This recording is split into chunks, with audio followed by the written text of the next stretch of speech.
நிறைய மரம் வெட்டுறவங்க போயிட்டு வரக்கூடிய ஒரு காடு. அந்த காட்டில் என்னன்னா ஒரு மிகப்பெரிய மரம். அந்த மரம் ரொம்ப ஸ்ட்ராங்கான மரம். அந்த மரத்தை வெட்டணும்னு ட்ரை பண்ணி கோடாரியில் வெட்டினாங்கன்னா அந்த கோடாரி உடஞ்சிடும். அந்த கோடாரி செய்யப்பட்ட கட்டை இருக்குல்லையே அது உடஞ்சிடும். உடஞ்சி போய் காட்டிலேருந்து வெறுங்கோயோடு வந்தவங்க நிறைய பேர் இருக்காங்க. அந்த காட்டிலேயே அந்த மரம் வெட்டப்பட முடியாத ஒரு மரம் அப்படின்றது அந்த மரத்துக்கு பெருமையாக இருந்துச்சு. அந்த மரம் அதோட சும்மா இருந்துக்கலாம். வேடன்களை எல்லாம் என்ன உன்னால் வெட்ட முடியுமா அப்படின்னு கேலி கிண்டல் பண்ணாங்க. அதனால் போகிற வர ஒவ்வொருத்தரும் அந்த மர வெட்டிகளும் அதை வெட்ட ட்ரை பண்ணுவாங்க. வெட்ட ட்ரை பண்ணால் என்ன ஆகும்? அந்த கோடாரி உடஞ்சிடும். அதனால அந்த மரத்துக்கு ஒரு மிகப்பெரிய இருமாப்பு கிரியேட் ஆயிடுச்சு. காட்டில் வந்த ஒரு வேடன் அவன் நான் அந்த மரத்தை வெட்டி காட்டுறேன், சவால் விட்டுக்கிட்டு முயற்சியில் எப்படி இறங்கலாம் அப்படின்னா அந்த மரத்திட்ட உன்னை இவன் என்ன சொன்னா, நான் உன்னை வெட்டுறதுக்கே வரல, உன்னை பற்றி பெருமையை பேச வந்தேன், நீ எத்தனை வருஷமா இருக்க, உன்னை வெட்டுறதுக்கு இத்தனை பேர் கோடாரியெல்லாம் உடஞ்சி வீட்டுக்கு போயிட்டாங்க. பெருமையாக பேசிட்டு இருந்தப்ப அந்த மரம் என்ன ஆச்சு, தன்னை பற்றி ரொம்ப பெருமையாக பேசுகிறானே, தன்னோட புகழெல்லாம் தெரிஞ்சவன் மாதிரி இருக்கு, ரொம்ப சந்தோஷம் அப்படின்னு சொல்லிட்டு அந்த மரமும் அவன் பேச்சுக்கு ஈல்ட் ஆகிடும். இவ்வளோ பெருமை வாய்ந்த மரமான உங்ககிட்ட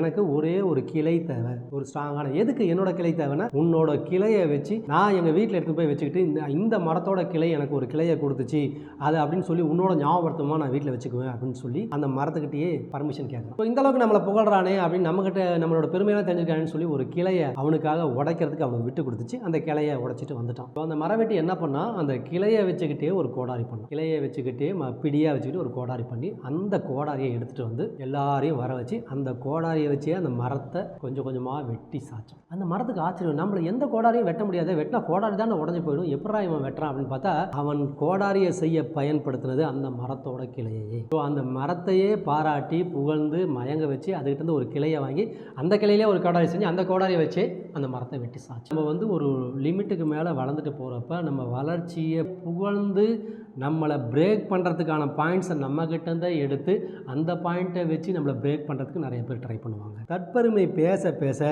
நமக்கான வீக் பாயிண்ட்டை இன்னொருத்தங்க எடுத்துகிட்டு இருக்காங்கன்னு அர்த்தம். தனக்கான உள்ள ஒரு ஐடென்டிட்டியை எந்த காரணத்துக்கு கொண்டும் தன்னை புகழ்கிறாங்கன்னு யார்ட்டையும் கொடுத்துடக்கூடாது, சொல்லிடக்கூடாது. எப்போதும் தன்னிகரில்லாத ஒரு மனிதனாக உயர்றது முக்கியம் இல்லை, தன்னிகரில்லாத மனிதனாக எப்போதும் செயல்படுறது தான் முக்கியம். ஸோ தற்பெருமையை ஒழியுங்கள் அப்படின்றது இந்த கதையின் மூலம் நாம் தெரிந்து கொண்ட பாடம்.